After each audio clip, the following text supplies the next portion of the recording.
Bonjour tout le monde, bonjour les Verseaux, les ascendants Verseaux, les lunes en Verseau et puis tous les autres qui sont ou pas Verseaux. Les messages peuvent intéresser tout le monde. Là je vais focaliser donc sur le Verseau et les 5 cartes pour 2020. Le message harmonique pour 2020 avec les questions à se poser, les potentiels à développer, les actions à accomplir, la vie intérieure, le plan terrestre. Voilà ce que les éléments des harmoniques peuvent nous apporter. On commence les Verseaux avec l'empreinte blanche. Nous avons donc le signe, l'harmonique de l'identité pour nous. Et en blanc, il va y avoir cette idée de... Alors le potentiel à développer, c'est peut-être laisser sa marque, imprimer sa marque, se centrer sur un objectif peut-être, j'allais dire des, mais avec l'empreinte, il y a vraiment l'idée d'une cible. Donc les Verseaux, est-ce que nous allons cibler, est-ce que nous allons arriver à rassembler toutes nos énergies, toutes nos forces en 2020 pour créer quelque chose, parce que le blanc, c'est quand même l'élément créateur, l'élément de base. Donc empreinte blanche, la question qui est posée, c'est est-ce que tu connais ton objectif principal? Et à mon avis, en janvier 2020, et même avant, décembre, même novembre, je dirais que l'empreinte blanche est en train de dire vous connaissez votre objectif principal. Voilà, c'est ça, c'est ciblé. Et la question, c'est donc ça. Pour les Verseaux ou ascendants Verseaux qui ne savent pas, ça va peut-être se présenter à eux du coup, avec l'empreinte. Quel est le mauvais côté de l'empreinte blanche? Eh bien, c'est de peut-être ne pas avoir ce focus là, ce focus qui pourrait apporter de l'énergie, du bien-être et de la force. Moi, je trouve que ça peut donner de la force. Ça peut donner aussi l'envie de sortir du labyrinthe, parce qu'il y a le labyrinthe dans l'empreinte. Et ce labyrinthe, il symbolise le mental, les réflexions. Quand on passe du temps à réfléchir, à se poser des questions, est-ce que je le fais, est-ce que je le fais pas, à tergiverser. Et peut-être qu'avec l'empreinte blanche, on peut sortir des tergiversations et être enfin sûr de soi. Voilà. C'est vraiment une carte d'identité. C'est une carte d'identité, au sens, c'est la carte, c'est l'harmonique de l'identité. Il n'y avait pas de jeu de mots, mais peut-être que c'est révélateur. La deuxième harmonique, donc le feu, l'élément feu qui parle de l'action à accomplir, qu'est-ce qu'il faut activer. En 2020, la foudre de feu. Bon, on va dire que... Alors pour les Verseaux qui sont très uraniens, ça va bien tomber, ça va bien correspondre.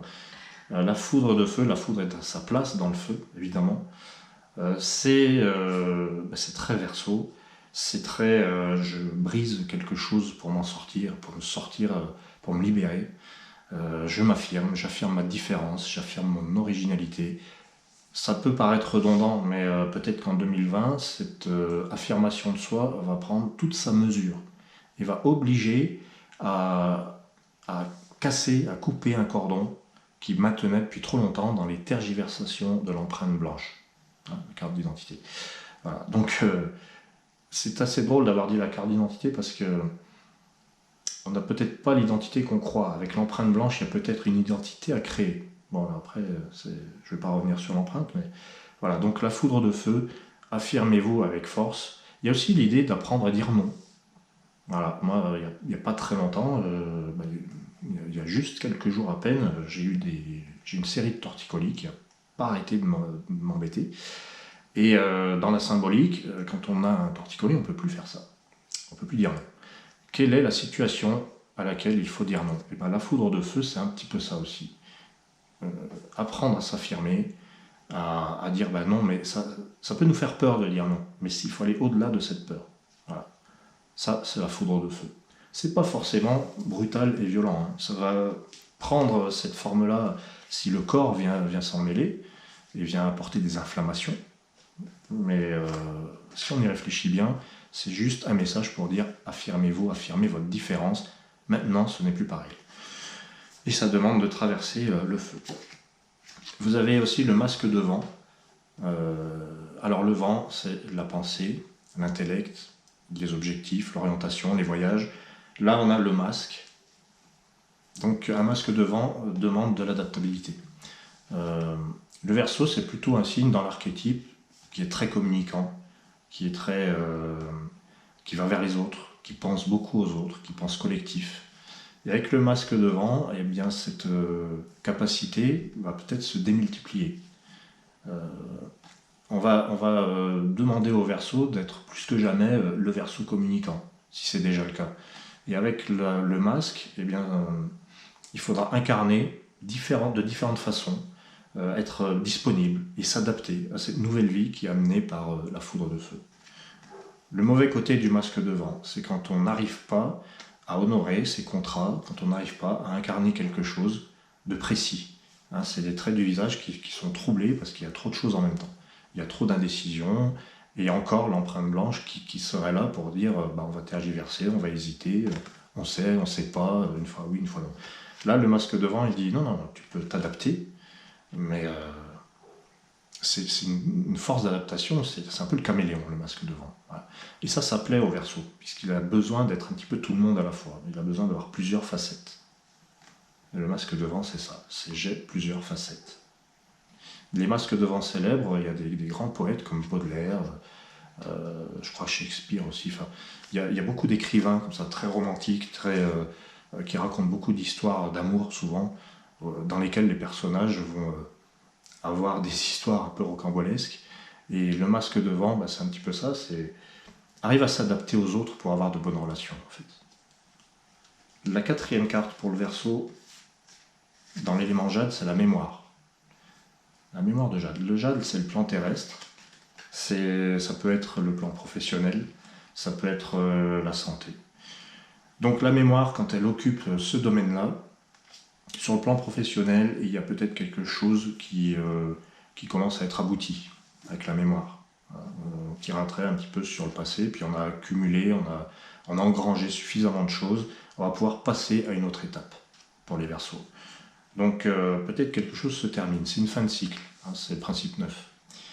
Il y a ça. Ensuite, il y a aussi l'idée d'avoir engrangé, accumulé suffisamment de savoir pour l'utiliser maintenant.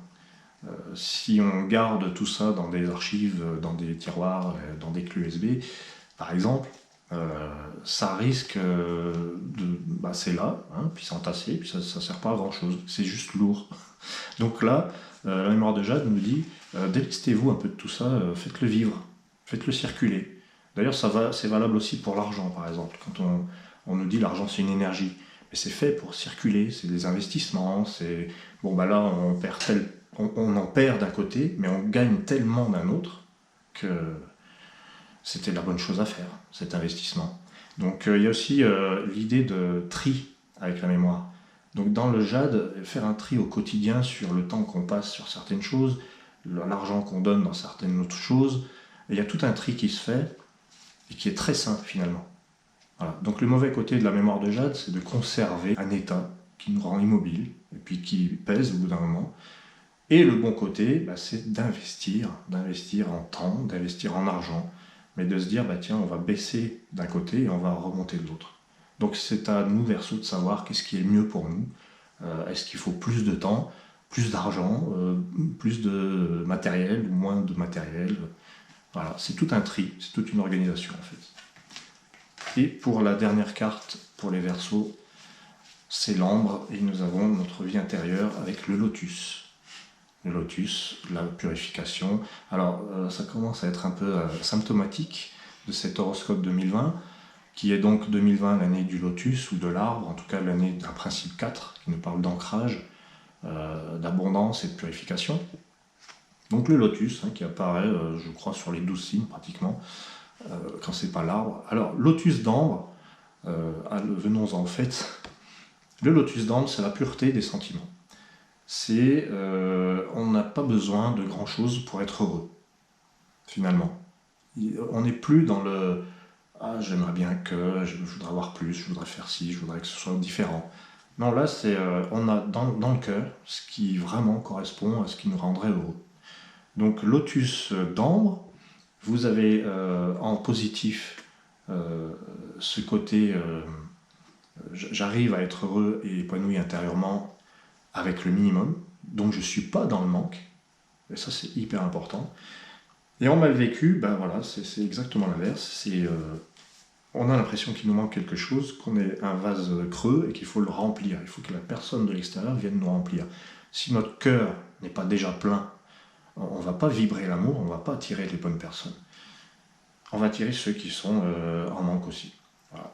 J'ai l'impression que le Lotus d'Ambre nous dit que le manque attire le manque. Moi, je ne sais pas si c'est vrai, mais vraiment, quand on est plein de soi-même, quand on a besoin de rien, ça interroge sur les besoins aussi. De quoi avons-nous besoin? C'est peut-être ça qu'il faut demander. Et ça rejoint la mémoire de Jade, qui nous dit, bah ouais, c'est peut-être pas très équilibré, il y a peut-être trop de temps passé, trop d'énergie passée à des choses qui finalement ne nous servent plus tellement. Et on peut trier tout ça, on peut le modifier. Voilà. Mes chers amis Verseaux, je vous remercie d'avoir suivi et je vous souhaite une délicieuse année 2020. Je pense qu'elle va être.